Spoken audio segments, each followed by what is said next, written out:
Good morning students. आज ਅਸੀਂ ਪੜਾਂਗੇ human female reproductive system. Human female reproductive system consists of primary sex organs, that is ovary in the case of female humans, and second is secondary sex organs, that includes accessory ducts and accessory glands, and third is external genitalia। तो सब लोग पहला ਅਸੀਂ discuss कर देंगे main primary sex organs in the human female, that is ovaries. एक pair ovary ਦਾ present ਹੁੰਦਾ ਹੈ ਇੱਕ ਫੀਮੇਲ ਦੇ ਵਿੱਚ। ਲੋਅਰ ਐਬਡੋਮਨ ਤੇ ਇੱਕ ओवरी ਇੱਕ ਸਾਈਡ ਦੇ ਉੱਪਰ, ਦੂਜੀ ओवरी ਦੂਜੀ ਸਾਈਡ ਦੇ ਉੱਪਰ ਪ੍ਰੈਜ਼ੈਂਟ ਹੁੰਦੀ ਹੈ। ਇਹ ਇੱਕ ਐਲਮੰਡ ਸ਼ੇਪ ਬਾਦਾਮ ਸ਼ੇਪ ਹੁੰਦੀ ਹੈ ਜਿਸ ਦਾ ਸਾਈਜ਼ 2 ਤੋਂ 4 ਸੈਂਟੀਮੀਟਰ ਹੁੰਦਾ ਹੈ ਔਰ ਇਹ ਇੱਕ ਫਲੈਟਨ ਸਟਰਕਚਰ ਹੈ।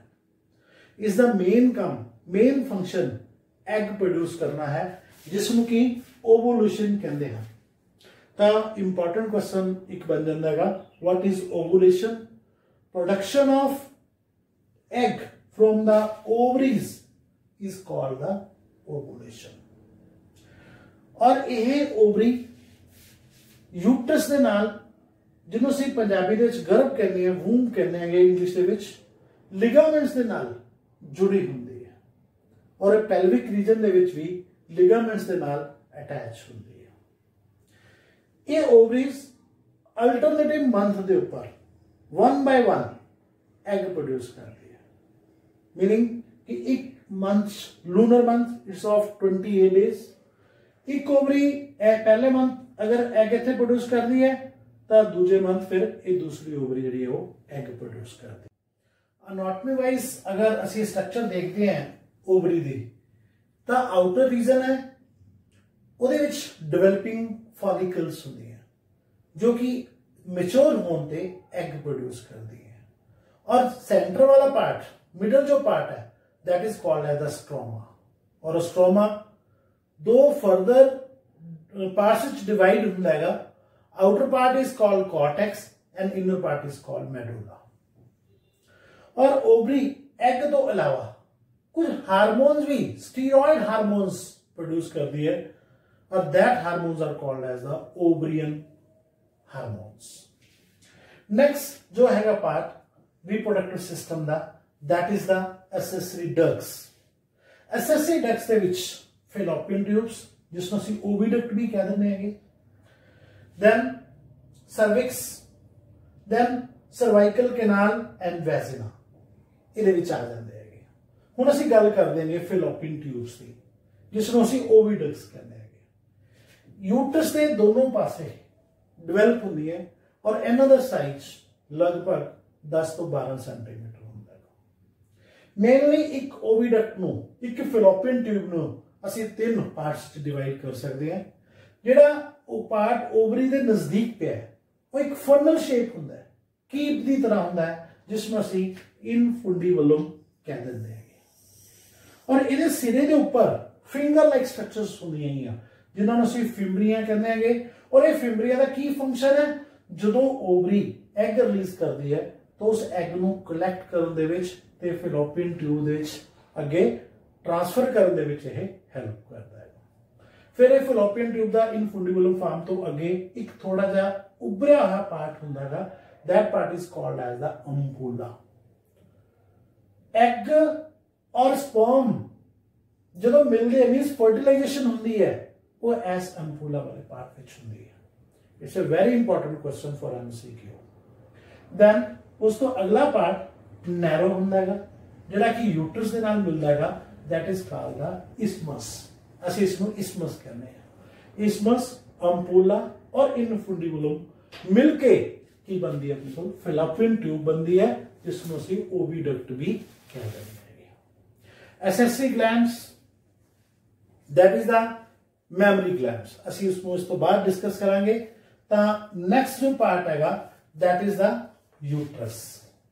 पीयर शेप पार्ट है, मस्कुलर पार्ट है, 3 लेयर्ड पार्ट है, सेंटर ਦੇ ਵਿੱਚ ਪਿਆ ਹੈ। और यह पार्ट नूं आम भाषा विच वूम भी कहा जाता है। इसके उपरले पासे वाला डोम शेप जो पार्ट है that is called as the uterine fundus. इत्थे बड़ी इंपॉर्टेंट गल है कि जो यूट्रस है इहदी जिहड़ी दीवार है वॉल्स है अपने कोल ये 3 लेयर हुई है। 3 तरह दी लेयर्स इत्थे प्रेजेंट है। आउटर थिन लेयर हुंदी है जो इसनूं कवर करके रखती है that is known as the perimetrium. Second part जिसको मैं ग्रीन दे नाल शो किया है ये स्मूथ मसल्स की बनी हुई लेयर हैगी that is called the myometrium. जो बेबी का बर्थ हुंदा तो डिलीवरी वेले एक कॉन्ट्रैक्ट करती है, एक प्रेशर एक्सर्ट करती है ताकि बेबी बाहर आ जाए। थर्ड लेयर जिसको मैं रेड दे नाल और इस तरह फिंगर लाइक स्ट्रक्चर्स दिखाई हैं that is the endometrium. Mensuration दौरान जो साइक्लिक चेंजेस आनी है तो एक लूनर मंथ दे विच जो कंसैप्शन नहीं हुई होंगी तो उस वेले ये एंडोमेट्रियम इथों पाइल ऑफ हो जाती है, छिली जाती है, गिर जाती है और ये मैंसुरेशन फ्लो दे रही अपने को बाहर आ जाती है। और नैक्सट लूनर मंथ दे विच साइक्लिक चेंजेस आनी है और ये दोबारा बन जाती हैं। इन्हां ब्लड वेसल्स होंगे और यूट्रस पैल्विक वॉल दे नाल लिगामेंट्स दे नाल जुड़िया हुआ होंदा है। और अगर सीधी आपां ह्यूमन बीइंग दी स्ट्रक्चर देखिए अपने को अनाटमी देखिए और यदि एग्जैक्ट पोजीशन देखिए तो कितने है जिहड़ा यूट्रस हैगा वूम हैगा अपने को ये अगले पासे यूरिनरी ब्लैडर हुंदा है और बैक दे ऊपर रेक्टम हुंदा है। कहने का मतलब कि यह रेक्टम ते यूरिनरी ब्लैडर दे विचकार पिया हुंदा है। That is the exact position of uterus. हुण असीं गल करदे हां एसेसरी ग्लैंड्स की।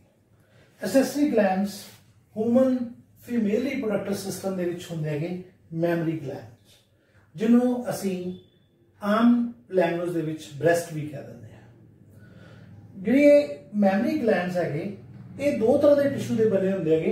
एक तो फैटी टिश्यू है जो फैट्स नूं स्टोर करके रखता है और सेकेंड है ग्लैंडुलर टिश्यू जो कि एक मिल्क सिक्रीशन सिक्रीट करता है।